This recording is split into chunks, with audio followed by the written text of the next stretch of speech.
Hi guys, welcome back to the channel and a brand new video on Marvel Contest of Champions. This video is all about hoarding. In this video I want to highlight some of the points about hoarding that a lot of people have questions on. Why people do it, is there any benefits to it, does it mean that your roster is going to be better when you come to choose? Are you more strategically choosing champions with regards to hoarding in your inventory? We're going to answer a lot of those questions in this video. I'm going to be looking at the pros and cons a lot to this and how it will benefit your roster and how it doesn't benefit your roster at the same point as helping out those smaller rated players that just start in the game. I'm kind of wondering why the alliance leader may be asking them to kind of save 1 week and spending in the next when it comes to summoner advancement, and also when you're propelled to the highest points of alliance, like which champions you've got to choose and other kind of specifics with that. So let's delve into this video. One of the most notable hoarders is Brian Grant, obviously contest champion, and I don't think he does it quite so much nowadays, but he used to hoard quite a lot, and this made for our first point, which is YouTubing. A lot of YouTubers of MCC variety do choose to hoard a lot of crystals in the point of making videos a lot more entertaining.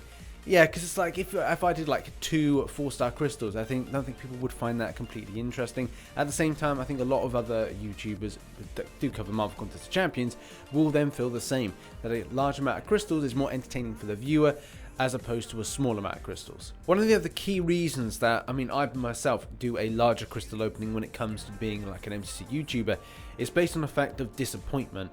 And obviously this is a luck-based game, so things when it comes to crystals, man, if I did 9 of these 5-star crystals, chances are I would probably get 2 decent ones and then the rest would be considered bad. And when they're considered bad, they're based on a kind of concept that you can't use them for a lot of content in the game.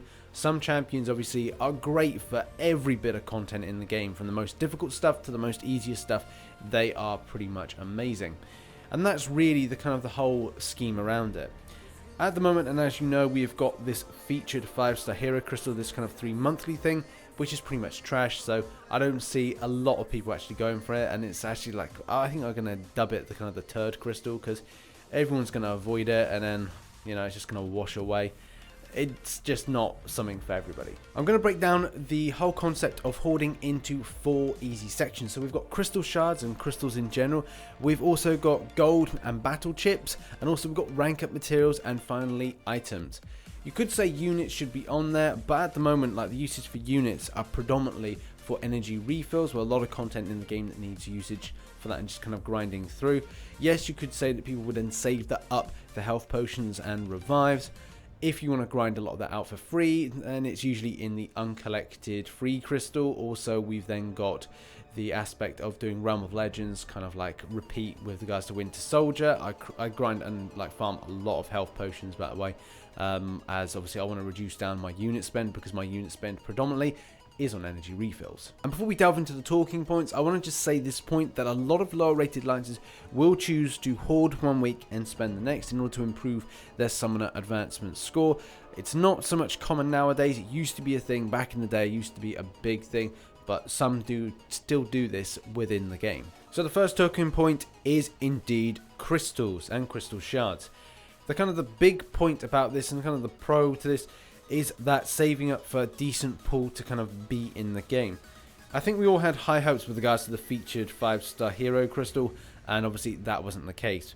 When it comes to your favourite champion being entered, obviously a lot of people have gone ape scat for Blade. Blade has obviously been recently added into the 4-star, the Prem, and also the 5-star basic. And obviously people are looking to buy into that, and this will be the only point that I think of value going forward that I think people will do. They'll save up for their favourite champions going in. Currently, when it comes to the 6-star pool, however, it's a lackluster start. There's been some little gems in there, but it's not really solid.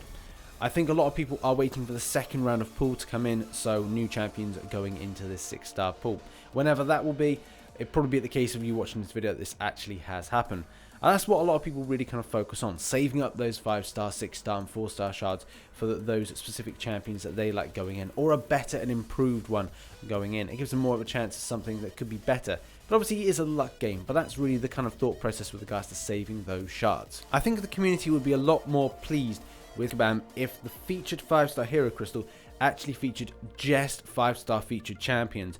That I think would be a lot better improvement, and probably would then propel people to then save up to go for these quite more regularly. So now let's look at our battle chips and gold and why that's such a big deal. The main thing about battle chips and gold is that you should donate to your treasury as a priority. And there's no really excuse for it. Obviously, a lot of people do forget to do this, and it's not really kind of on. You should always remember to donate these things. I do try and do it weekly. It has to be a good excuse why I've missed something, but I always make up for that. I make sure that that is the case. A lot of people within alliances choose to kind of go like, okay, I'll cover your loyalty if you cover my battle chips. And that, again, can be quite cool, so you can have that level of communication. If someone isn't spending their battle chips because they want arena crystals to get units out of them, then that can be a good thing intermingled with your alliances. But obviously, it's good to have that kind of trust element. But at the same time, get those donations in on time. At the end of the day, gold does not expire, nor does battle chips. But obviously, the choice to spend battle chips is completely up to you. Whether or not you're spending it on arena crystals or you're spending it on uncollected arena crystals. Currently, at the moment, I'm finding better luck out of the arena crystals as opposed to the uncollected arena crystals. I don't know if that's just me. I don't know if that's just like the state of affairs, but I seem to find more units come out of the arena crystal than the uncollected arena crystal. Another positive thing about the gold aspect of kind of saving is that you get to pick and choose obviously the champions you rank up and have a good kind of like store in there. Means that you can be specific about what champions are good for the further development of your roster and maybe lead champions that you want to use in the future. Next up is rank up materials, and with the recent updates we can have more tier 4 class catalyst in our inventories, which is great. Obviously with 6 stars on the rise of those, unfortunately it does mean that you're gonna have to use more of those tier 4 class catalysts, but it does mean that you'll be able to then pick and choose with regards to 5 stars, like which ones are you going to be able to like rank up, which ones are kind of good for your roster. And that's the whole thing about roster development and certain champions that you won't maybe want lead champions. When I talk about lead champions, I mean like champions that use fairly prominently. Granted, people will say, no, that's a load of horseshit, but at the same time, you have to understand that whether or not you have Alliance Quest, Alliance Wars running at the same time, you will have a champion, a go-to champion that you like to use in questing, and that's without a shadow of a doubt. Obviously, with Arena, you're using every champion, so the good thing about this is obviously stash. It means that anything that's overlapped, or like, it's a case you've got too much of it, it goes into your stash. But in the stash, and this is the problem, this is the big like con to it, you will have an expiry, and that's something that's an issue. I've been currently saving to kind of develop my roster. For the 22nd of February 2018, I'll be doing a kind of a big opening of 5 stars. In particular, I'll be trying to go for my Blade Awakening. If I don't get it, I mean, that's fine. I will still have a lot of champions to rank up at 5 star, and hopefully they're good ones. And that's the thing, having this in here does mean it expires, but at the same time, I can pick and choose which champions I do rank up and how well I use that for my future development of my roster, which is the plan. Hopefully I can get some more lead champions, some better defenders for Alliance Wars, and also maybe some a better Alliance questing team. But I'd probably leave that a little bit kind of on the light side because we're only doing map 5, so it's not overly complicated, but at the same time it's nice to have some decent champions in there to use. So now let's move on to items, and items are a bit of a big deal because this like factors into a few things that run with 3 days event with item use. And obviously there's pros and cons with it. Obviously the pros, you can have a load of stuff here, but obviously it goes into stash at the point of overlapping. The same thing really with rank up materials. One thing I'm currently doing is I'm saving my signature stones, especially at 5 star. There's some champions which I look to kind of pad a lot more, like Dormammu and Captain Marvel. But at the moment, I've got some stuff that I'm kind of waiting for things. So it's like if it's the 22nd of February hit, I get Blade as an Awakening. I've got 39 of the skill signature stones, and then I've got 40 of the kind of like generic ones. And that's where it would go. If I get something that's decent, that I can really use in a lot of content that I'm proud of, I will then probably use those generics on that if I get it as an Awakening. Same thing with the science and also the mutant, so there's stuff there that I can really kind of utilize and kind of improve on. Likewise, I've got some 5-star Awakening gems which will then go on to those champions, but I don't really want to, I've got nothing really substantial to kind of like put at the moment. And that's the thing about having patience and waiting for maybe like a 5-star crystal, a 6-star crystal, a 4-star crystal, whatever it is, and then kind of going, right, okay, it's going to be a while till I get the next one. I can awaken something, let's awaken it. And I've had this before where I've had a science come out of a 5-star science come out, and I've used a 5-star science awakening gem, and I'm then going like, man, I really wish I didn't make the decision. And that's the thing, you've just got to do it. At the end of the day, you will get that bad luck, and you've just got to just rise above it and then move on to the next one and the next one. And that's really all I can say about the matter. In my opinion, alliances need to really home into using arena boost when it comes to getting those 4-star shards in item use. Arena boosts give a good amount of points, which obviously points mean prizes.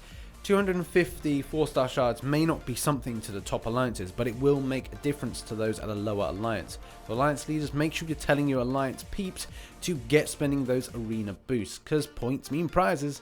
I do think hoarding is a good idea, as you can really kind of like save up for something decent in the future. So say I've got 5-star crystals and I'm like, okay, I spend them out. I've got 3 ones which are just rubbish and they'll just be used for arena. I've got 2 that I could probably kind of utilize in my alliance wars defense, also maybe attack and alliance quest, whatever. But the main thing is that they can be utilized a lot more effectively.